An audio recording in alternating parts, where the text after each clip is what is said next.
ওই সাইন্টের নাম ছিল ভ্যালেন্টাইন। ও নিজে ছিল একজন চরিত্রহীন, ছোট ছোট মেয়েদেরকে ফুসলিয়ে ফাসলিয়ে বিছানায় নিত এবং ওটাকে সে বৈধতা দেওয়ার চেষ্টা করত।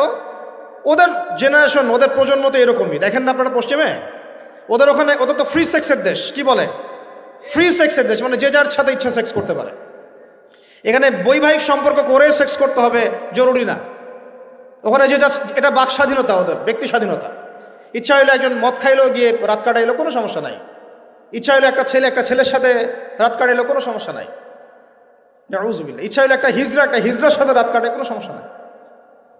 ইচ্ছা হইলো, মানে কি বলবো, একটা ছেলে 5টা মেয়ের সাথে একসাথে জেনা করলো, তাও সমস্যা নাই। 5টা ছেলে মিলে একটা মেয়ের সাথে জেনা করলে কোনো সমস্যা নাই। এইগুলো আরো ভিডিও করে করে করে করে ইন্ডাস্ট্রি বানাইছে এরা। ওই ইন্ডাস্ট্রির নাম দিয়েছে পর্ন ইন্ডাস্ট্রি। কি ইন্ডাস্ট্রি? Porn industry. এগুলো যেগুলো অনলাইনে দেখানো হয়, এগুলো কোনোটা বাস্তব না, রিয়েল না, এগুলো শুটিং করা। এগুলো কি জাস্ট যেমন নাটক সিনেমা আপনারা দেখেন শুটিং করা, এগুলো কি বাস্তব? স্ক্রিপ্ট লেখা হয়, 10টা ক্যামেরা থাকে, লাইট ক্যামেরা অ্যাকশন, তারপর শুটিং শুরু হয়। ঠিক পর্ন ইন্ডাস্ট্রিটা এরকম একটা ইন্ডাস্ট্রি, এটা কোনো রিয়েল কিছু না। ওইটা সারা দুনিয়ার মানুষকে এরকম বেহায়াপনা নগ্নতা ছড়িয়ে দিয়ে ইন্টারনেটের মাধ্যমে প্রত্যেকটা দেশে দেশে পুরা দুনিয়া ছড়াই দিল।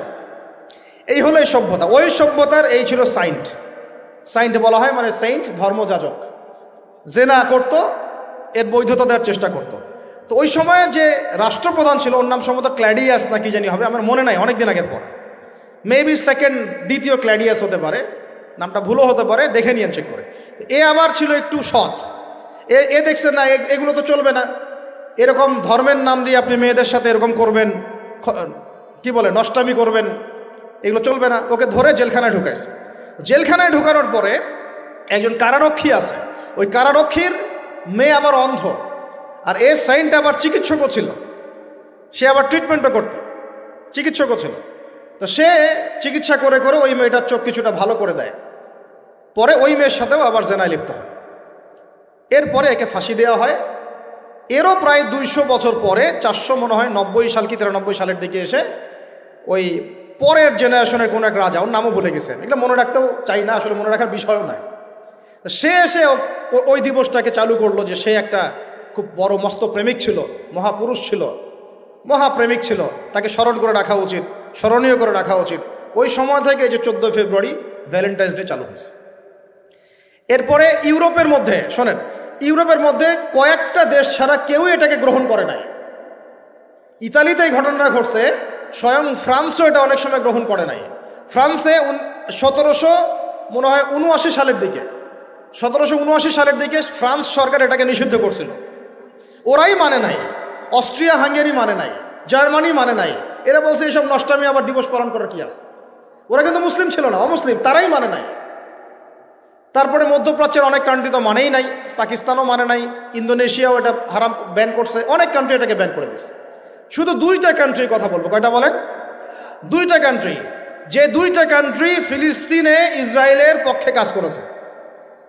কি মিল আছে এখানে আবার একটা, এটা একটা মিস্টেরিয়াস ব্যাপার।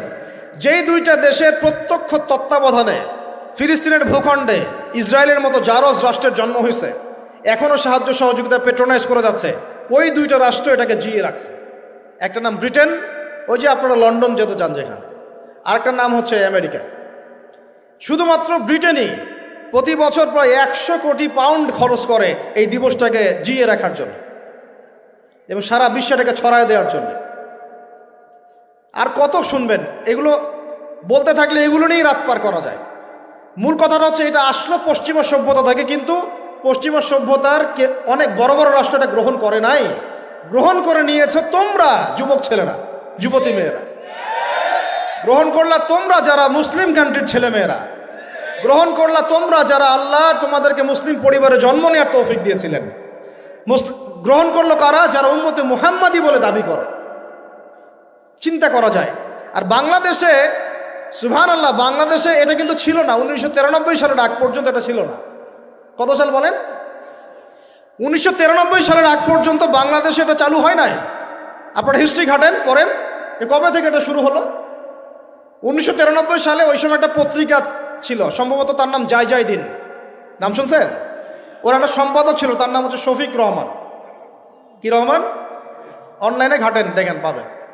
এ লন্ডনে থাকতো, ওখানে পড়াশোনা করছে, ওখানকার কৃষ্টি কালচার শিখে এসে 1993 সালে প্রথম বাংলাদেশের মাটিতে এইভাবে ঢাকঢোল পিটায় এই বিশ্ব ভালোবাসা দিবস চালু করা হলো, যার মধ্য দিয়ে এই কাজগুলো এখন হচ্ছে। কত সালে? 1993। এই যে ইয়াং জেনারেশন কেউই জানে না, এগুলো ছুটতেছে, একটার পিছনে ছুটতেছে। আমাদের ইয়াংদের মূল প্রবলেম এটা, একটা সামনে কিছু দেখলেই দৌড় দেওয়া শুরু করো, আর দাঁড়াও রে ভাই, দেখো এটা কার, কোত্থেকে আসছে, এর সাথে আমাদের কোনো সম্পর্ক আছে কিনা, এটা আমাদের সংস্কৃতি কিনা, এটা করলে আল্লাহ আবার আমাকে ধরবে কিনা, রসুল আবার আমার উপর রাগ হবে কিনা কিয়ামতের মাঠে, আমার আমল নামে আবার গোনা জমাবে কিনা, এগুলো হিসাব আমি কেমন করে দিব, এই চিন্তা করতে হবে না? তুমি তো ভাই মুসলিম পরিবারের যুবক, মুসলিম পরিবারের যুবতী, তোমাদের দ্বারা তো এটা আশা করা যায় না। অন্যরা করুক, সেটা না হয় আলাদা বিষয়, আমরা ওগুলো দেখতেও চাই না কে কী করে। 1993-তে এটা বাংলাদেশে আসছে, আবার বাংলাদেশে আবার ডাবল জাহেলিয়াত আসছে। কীরকম? যেটা আবার অন্য কান্ট্রিতে আসে না। বাংলাদেশে এই দিনে আবার আরও একটা দিবস একসাথে, ওটার নাম পহেলা ফাল্গুন। কি নাম বলেন? এই দুইটা মিলে এখন উদযাপন হবে কালকে থেকে। তো এই উদযাপন করতে আপনাদের সাগর পারে সব ভিড় জমায় ফেলছে, হোটেল সব বুকড, 3 গুণ 4 গুণ ভাড়া। মাশাআল্লাহ, আপনারাও তো যারা হোটেল মালিক আছেন এই সুযোগ লুফে নিচ্ছেন। হ্যাঁ, ব্যবসা বেশি হবে, তারপরে খাওয়া দাওয়ার হোটেলের প্রাইস বেশি হবে। শোনেন, একটা হারামকে কেন্দ্র করে যা কিছু অর্জন করবেন সব হারাম। একটা হারামকে কেন্দ্র করে যা কিছু অর্জন করবেন আপনি, সবই হারাম। বরং এখন আপনার বলা উচিত ছিল, ইমানদার হলে, আমার হোটেল আজকে বন্ধ, আমি এই দিবস উপলক্ষে ভাড়া দিই না। সাগরের সামনে তারা এগুলো করতেছে, সাগরের এক একটা ঢেউ এটা সাক্ষী থাকতেছে। এই সাগরের এক একটা ঢেউ, যে ঢেউ আল্লাহর হুকুমে আসে, আল্লাহর হুকুমে চলে। আপনি ইমানদার মানুষ, আল্লাহর বান্দা, আল্লাহর মুমিন বান্দা, আপনার জন্য আল্লাহ সাগরের তলদেশে অসংখ্য নিয়ামত রিজিক দিয়ে দিয়েছেন, আমাদের জন্য দিয়েছেন, ওকে আমাদের অনুগত করে দিয়েছেন। দাঁড়ান আপনি তার সামনে, ও বিনয়ের সাথে আপনার পা ধুয়ে দিবে। সাগর বিনয়ের সাথে আপনার কি করবে? পা ধুয়ে দিবে। আর এই সাগরকে আল্লাহ যদি কোনোদিন বলেন, এইখানে এরকম এই অশ্লীলতা হয়েছে, বেহায়াপনা হয়েছে, জেনা হয়েছে, ব্যভিচার হয়েছে, সমকামিতা হয়েছে, এই সাগর তুমি এই সমস্ত এলাকাবাসীকে ধ্বংস করে দাও, কি করবেন সেদিন? ঠেকাতে পারবেন? আমি কারোকে সন্তুষ্ট করার জন্য কথা বলছি না, আর কারো অসন্তুষ্টির পরও আমি করছি না। যেটা হক সেটা আমাকে বলতে হবে, কারণ যদি আমি না বলি ওই গজব আসলে আমি সদ্য ধ্বংস হয়ে যাব। আল্লাহ পাক চাইলে এক দিনের মধ্যে এমন সুনামি দিতে পারেন, পুরা কক্সবাজার কেন বাংলাদেশ পানির তলে চলে যেতে পারে। এই জায়গাকে বেছে নিছে এই জেনা দিবস পালন করার জন্য। চিন্তা করেন কার ক্যারেক্টার, কার আদর্শ এটা ফলো করতেছে। আল্লাহ পাক কোরআনে বলেছেন, লাকাদ কানা লাকুম ফি রাসূলিল্লাহি উসওয়াতুন হাসানাহ, তোমাদের মধ্যে আল্লাহর নবী মুহাম্মদ সাল্লাল্লাহু আলাইহি ওয়াসাল্লামের মধ্যেই আছে সর্বোত্তম আদর্শ। আর এই দিবস পালনের মধ্য দিয়ে আপনারা ওই সেন্ট ভ্যালেন্টাইন্স ওর আদর্শ ফলো করতেছে। নাউযুবিল্লাহ। হাদিসে নবীজি বলছেন, আল মারউ মা'a মান আহাব, যে যাকে ভালোবাসবে। অন্য হাদিসে আসছে যে কম যার সাদৃশ্য অনুসরণ করবে তার সাথেই তার হাসর হবে। তাহলে আপনারা তার সাথে হাসরের প্রিপারেশন নিতে থাকেন। কার সাথে হাসর করতে চান? চিন্তা করা যায়। আনাস রাদিয়াল্লাহু আনহু বলতেন যে আমি আল্লাহর নবীকে ভালোবাসি, আমি আবু বকরকে ভালোবাসি, আমি ওমরকে ভালোবাসি রাদিয়াল্লাহু আনহুম আজমাইন। যদিও আমার আমল তাদের মতো নয়, তারপরে আমি আশা করি এই ভালোবাসার খাতিরে আল্লাহ তাদের সাথে আমাকে হাসর করাবে। চিন্তা করা যায়। আজকে একটা হাদিস পড়ছিলাম যে কিয়ামতের মাঠে শহীদরা পর্যন্ত ঈর্ষান্বিত হবে, নবীরা ঈর্ষান্বিত হবে একদল মানুষকে দেখে, যে আল্লাহ পাক তাদেরকে নূর দিবেন, চেহারা আলোকিত হয়ে থাকবে। তারা শহীদও হয় নাই, তারা নবীও ছিল না, বরং তারা তাদেরকে দেখে ঈর্ষান্বিত হবে। আল্লাহ পাক বলবেন, এরা আমার সেই সব বান্দা যারা একে অপরকে মহব্বত করতো শুধু আমার সন্তুষ্টির জন্য। আর আমরা জেনাকে মহব্বত নাম দিয়েছি। এখন আমি এই জায়গাটা থেকে একটু ভিতরে যাই। দেখেন, 1993 সালে এটা চালু হওয়ার পর থেকে কি হলো, আসলে হলোটা কি দেখেন। হলো মানে কি, একটু মনোযোগ দাও আমার দিকে তোমরা ইয়াংরা।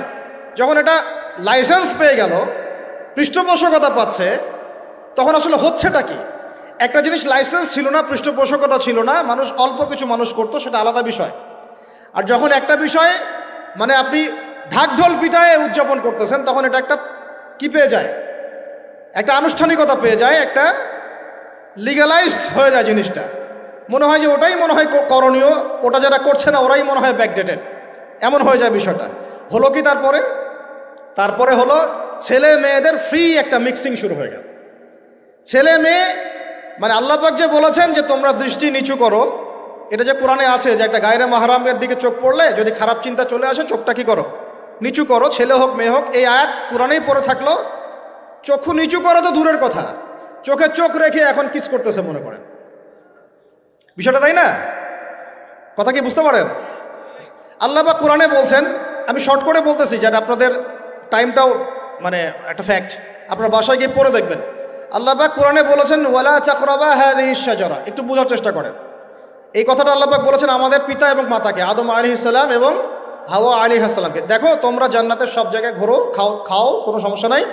ওয়ালা তাকরাবা হাযিহিশ শাজারা, এই গাছে উঠবা না কথাটা এমন না, এই গাছের পাতা ধরবা না কথাটা এমন না, এই গাছের ফল টান দিও না কথাটা এমন না, এই গাছের ছায়ায় বসিও না কথাটা এমন না। আল্লাহ পাক বলছেন ওয়ালা তাকরাবা, এই গাছের কাছেও, আরো জোরে বলেন, এই গাছের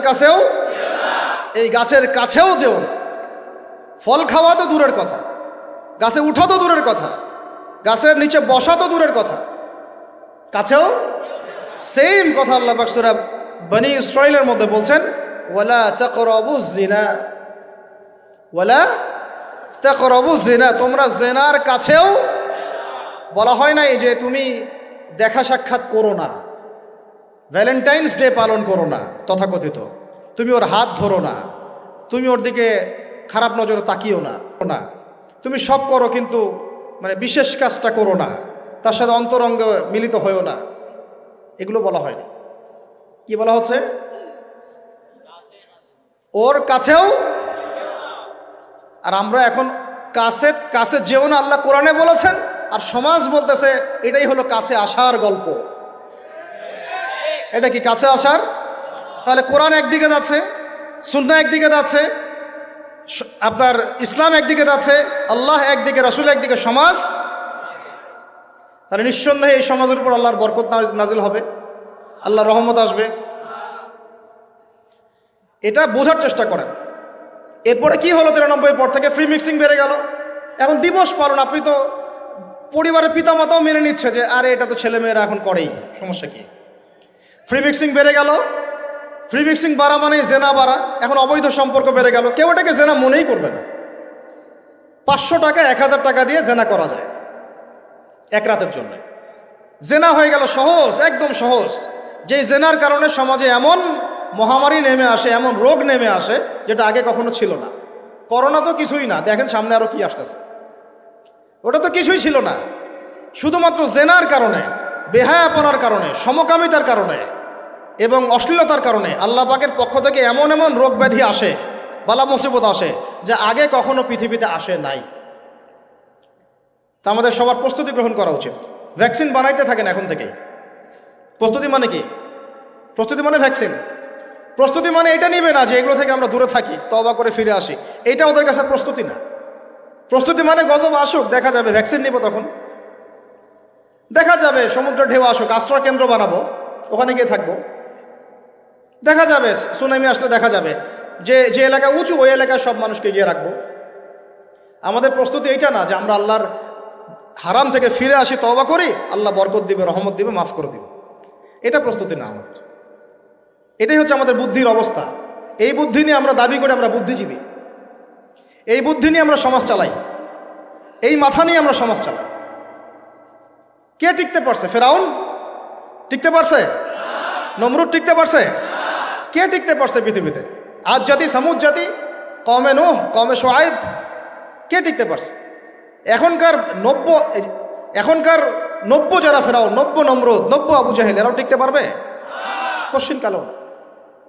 দেখেন তারপরে ফ্রি মিক্সিং বেড়ে গেল, প্রেমিক প্রেমিকা কপত কপতি, যুগল বিনিময়, যুগলবন্দি হচ্ছে। তারপরে জেনা বেড়ে গেল, পরকীয়াও বেড়ে গেল। জেনাও বেড়ে গেল, পরকীয়াও বেড়ে গেল। অথচ কোরআন বলছে জেনা করলে কোরআনের শাস্তি হচ্ছে 100 বেত্রাঘাত দিতে হবে। কতটা? আর ওইটা আপনি দিবস পালন করতেছেন এখন। আল্লাহ বলছেন এটা করলে 100 বেত্রাঘাত আর 1 বছরের জন্যে ওই এলাকা থেকে নির্বাসন। এটা কোরআন বলছে, সূরা নূরের আয়াত 2 নম্বর 3 নম্বর আয়াত। এটা বলছে কোরআন, কথা বলছে এটা। আর সমাজ বলতেছে আসো কাছে আসার গল্প, আরও জেনা করো। আল্লাহ বলছেন কাছেও যেও না, আমি বলছি এটাই কাছে আসার গল্প। এরপরে বাড়লো পরকিয়া, এর সাথে আরও বিভিন্ন সিরিয়াল, হিন্দি সিরিয়াল, এইটা স্টার জলসা, জি বাংলা দেখে দেখে আমাদের একদম মাথাটা খারাপ হয়ে গেল। বাসায় বউ, বাইরে আরও 3-4টা, বাসায় স্বামী, বাইরে 3-4টা। এই সমস্যাটা রেয়ার না, অনেক বেশি বেশি ঘরে ঘরে ঢুকছে এটা এখন। এর সাথে বাড়ছে সমকামিতা, এখন ছেলে ছেলের সাথে জেনা করতেছে। এখন ছেলে ছেলেও ভ্যালেন্টাইন্স পালন করবে কালকে। নাউজুবিল্লাহ মিন যালিক, নাউজুবিল্লাহ মিন যালিক। এটা কওমে লূত, এটা কোন কওম? কওমে লূত। আল্লাহ পাক ওই কওমকে এরকম করে মাটি থেকে উপরে উঠিয়ে পাথর নিক্ষেপ করে সবগুলোকে থেতলা করে মাটিতে দাফন করে দিয়েছিলেন। এখনও আপনি গুগল সার্চ করে দেখেন, জর্ডানের ডেড সি, মৃত সাগর, ওই জায়গাটা ছিল, কওমে সাদুম ওখানে থাকতো। নিদর্শন সামনে পড়ে আছে। আর আমাদের নবীজি বলছেন তোমরা যদি সমকামী কাউকে পাও, আল্লাযী আমিলা আমালা কওমি লূত, যে কওমে লূতের আচরণ করেছে, ফাকতুলুল ফাইলা ওয়াল মাফউলা বিহি, তাহলে যে করেছে ওকে এবং যার সাথে করা হয়েছে দুইটাকে হত্যা করবা। কে বলেছেন? আপনার নবী। জি, যিনি সমাজ চালান তার নবী, যার হাতে সব অথরিটি আছে, আপনার নবী কথা বলেছেন। আপনি আপনার নবীর সামনে হাউজে কাউসারে কিভাবে দাঁড়াবেন এই ফিকির আপনি গ্রহণ করেন। আরো বলেছেন তিনি, উরজুমুনা আলা ওয়াল আসফালা মিনহুমা উরজুমুহুমা জামিআ, তোমরা সমকামী কাউকে পাইলে উপরে আছে যে আর নিচে যে আছে দুইটাকে এক রজম করে থেতলা করে হত্যা করে দিবে। এটা কি ব্যক্তির জন্য এই দায়িত্বটা বর্তায় না এটা উপরের লেভেলের দায়িত্ব? এই হলো আল্লাহর বিধান, রাসূলের বিধান, আর এই হলো সমাজ, এই হলো আমাদের অবস্থান। এরপর আমরা দাবি করতেছি আমরা মুসলমান, আমরা মানে মরার সাথে সাথেই জান্নাতে চলে যাবো। নাউযুবিল্লাহ। চিন্তা করা যায়? আমরা দাবি করতেছি আমরা মুহাম্মদ সাল্লাল্লাহু আলাইহি ওয়াসাল্লামের উম্মত, আমরা তার হাতে হাউজে কাউসারও চাই, তার সুপারিশও মানে প্রত্যাশা করি, আর পুরো জীবনটা উপর থেকে নিচ পর্যন্ত তার বিরুদ্ধাচরণ করে চালাচ্ছে। এটা আমাদের দেশে 1993 থেকে শুরু হলো। তারপরে পরকীয়া এগুলো আরও বাড়তে থাকলো। এর উপর আবার একটা ব্যাপার আছে, এর উপর আবার ওই 90-এর দশক থেকে এই পর্নোগ্রাফিও ছড়ায় দেওয়া হলো সব জায়গায়। মানে ভিতরে ভিতরে ফোনে ফোনে ছেলেমেয়েরা পর্ন দেখতেছে। আমার কথাটা বুঝেন, রাত্রেবেলা ভিতরে ভিতরে মনে করেন ছেলেমেয়েরা পর্নোগ্রাফি দেখতেছে। বেশি ভালো সাজার প্রয়োজন নেই, সবারই চোখে কম বেশি এটা পড়েছে। যারা অনলাইনে ঢুকেছেন জীবনে একবার হলেও তার চোখে পড়বে। এটা অনলাইনের ফিতনা, তাই না? পর্নোগ্রাফিও দেখতেছে। এদিকে পর্নোগ্রাফি দেখার মধ্য দিয়ে কি হয়, মানুষ পশু হয়ে যায়। একটা মানুষ যখন পর্নোগ্রাফিতে আসক্ত হয়, ওটা ছাড়া সে চলতে পারতেছে না, ওর সামনে আপনি 5 বছর 6 বছর একটা মেয়েকেও যদি দেন, ওকে ধর্ষণ করে রেখে দেবে। দেখেন, হ্যাঁ, কেন ধর্ষণ করলো 5 বছরের মেয়েটাকে? এটা কি সম্ভব? 5 বছর একটা মেয়ের সাথে কি মানে সেক্সুয়াল কোনো সম্পর্ক সম্ভব? ও কিভাবে করতে পারলো? বিকজ পর্ন দেখে দেখে ওটা মাথাটাও নষ্ট হয়ে গেছে। পর্ন যেটা করেছে, পর্নোগ্রাফি আর এই জেনাগুলো যেটা করেছে, সত্যিকারের ভালোবাসার সংজ্ঞাটাই পরিবর্তন করে দিয়েছে। সত্যিকারের ভালোবাসা মানে হচ্ছে দায়িত্ব, রেসপন্সিবিলিটি, বিশ্বাস। ভালোবাসার মানুষ ভালো থাকে এটা চাওয়া, তার উপর আমার জিম্মেদারি আছে তাকে ভালো রাখা। ভালোবাসা মানে কি? স্বার্থ ত্যাগ করে তার স্বার্থ দেখা, তাই না? সম্মান। ভালোবাসার ডেফিনেশন কি? ভালোবাসা মানে কি? আমি আমার ওয়াইফকে ভালোবাসি, তার মানে কি আমি তার ইজ্জতের জিম্মাদার, তার দিকে চোখ তুলে কেউ খারাপ চোখে তাকাতে পারবে না। ভালোবাসি আমি তাকে, সে আমার, আমি তাকে অন্যের সামনে শো করতে পারবো না, সে আমার। ভালোবাসা মানে আমি তাকে বিশ্বাস করি, আমি তাকে কি করি? বিশ্বাস করি, আমি তার প্রতি আমার আত্মবিশ্বাস আছে, কনফিডেন্স আছে। ভালোবাসা মানে আমি তাকে সম্মান করি, আমি তার সম্মান বুঝবো। তো পর্ন আর জেনা যেটা করলো, ভালোবাসার সংজ্ঞাটাই পরিবর্তন করে দিল। এরা ভালোবাসার সংজ্ঞা দিল, ভালোবাসা মানে হলো যৌনতা। ভালোবাসা মানে জাস্ট সেক্সুয়াল রিলেশনশিপ, আর কিচ্ছু না। এরা যদি একে অপরকে সত্যি ভালোবেসে থাকে, তাহলে আগামীকাল এদেরকে বলেন যে জেনা মুক্তভাবে বিয়ে করে ফেলো দেখি, এদের মধ্যে 80% এটা করবে না। কারণ তাহলে ভালো ভালো যদি এতই বাসো, তা হাতটা ধরিও না তুমি। আল্লাহ পাক হাত ধরতে নিষেধ করছেন, তুমি পরিবারের মাধ্যমে প্রস্তাব পাঠাও, মোহর ফিক্স করো, করে বিয়ে করো। ভালোবাসো যদি, তাহলে তাকে নিয়ে সন্তুষ্ট থাকো, তার সম্মানবোধ রক্ষা করো, তার দায়িত্ব নাও। তার কি নিবা? দায়িত্ব নাও। ভালোবাসার ডেফিনেশন চেঞ্জ করেছে এরা। একটা মেয়েকে ভালো তুমি যদি বেশেই থাকো ছেলেটাকে, তাহলে তুমি তার সাথে কিভাবে এভাবে হারাম জেনায় লিপ্ত হতে পারলা? তোমার তো বলা উচিত ছিল যে আমি একজন মুসলিম মেয়ে, আমি এসব জেনাতে যাব না, আমাকে যদি আপনি পছন্দ করেই থাকেন আমার বাবার কাছে প্রস্তাব পাঠান। সিম্পল। এরপর পরিবারের মাধ্যমে আহাদ হবে, তারপরে আমরা আক্ত হবে, সেখানে আমাদের মোহর থাকবে, সাক্ষী থাকবে, আল্লাহর কালিমা সাক্ষী রেখে আমরা বিয়ে করে ফেলব। এইগুলোর মধ্য দিয়ে ভালোবাসার ডেফিনেশন চেঞ্জ করে দেওয়া। ভালোবাসার মানে যেটা ছিল সম্মান, ওটার নাম হয়ে গেল এখন যৌনতা। যৌনতা ছাড়া কোনো কিছুতে তারা এখন বিশ্বাসী না। এই হোটেলে যে যৌনতাগুলো হবে, আপনারা প্রত্যেক মালিকের জিম্মাদার, বহন করতে হবে আপনাদেরকে। ভাবতেছেন আমি তো ভাড়া দিছি, ও কি করে করুক ভিতরে, না, আপনিও দায়ী আছেন, হিসাব আপনাকে দেওয়া লাগবে। ও তো দিবেই, আপনাকেও দিতে হবে। যারা এটাকে পেট্রোনাইজ করেছে, যে চালু করেছে, ওকে নিয়ে আমি এখন চিন্তিত। এগুলো স্টাডি করতে গিয়ে জানি নামটা আমার মাথায় আসছে, আমার মানে কলিজাটাই কাঁপা শুরু করছে। একটা জিনিস হচ্ছে আপনি একটা খারাপ কাজ নিজে করেন, মনে করেন নাউজুবিল্লাহ এক ভাই নিজে সুদ খায়, এটা তার ব্যক্তিগত পাপ, ঠিক আছে? এক ভাই ব্যক্তিগতভাবে গান শুনছে, ব্যক্তিগত পাপ। এক ভাই ব্যক্তিগতভাবে হয়তো কেউ নাউজুবিল্লাহ জিনা করেই ফেলছে, এটা তার কি ব্যক্তিগত পাপ। আল্লাহর কাছে ইস্তেগফার করবে, তওবা করবে, আল্লাহ চাইলে মাফ করে দিবেন, পাপ গোপন করে দিবেন ইনশাআল্লাহ, তাই তো? এটা একটা সুরত। একটা সুরত কি, আমি সুদ নিজে খাইছি, আরো লক্ষ কোটি মানুষকে খাওয়াইছি। আমি জেনা নাউজুবিল্লাহ সে নিজে করছে, অন্য আরো লাখ লাখ মানুষ, যুবক যুবতীকে জেনাতে উৎসাহিত করতেছে।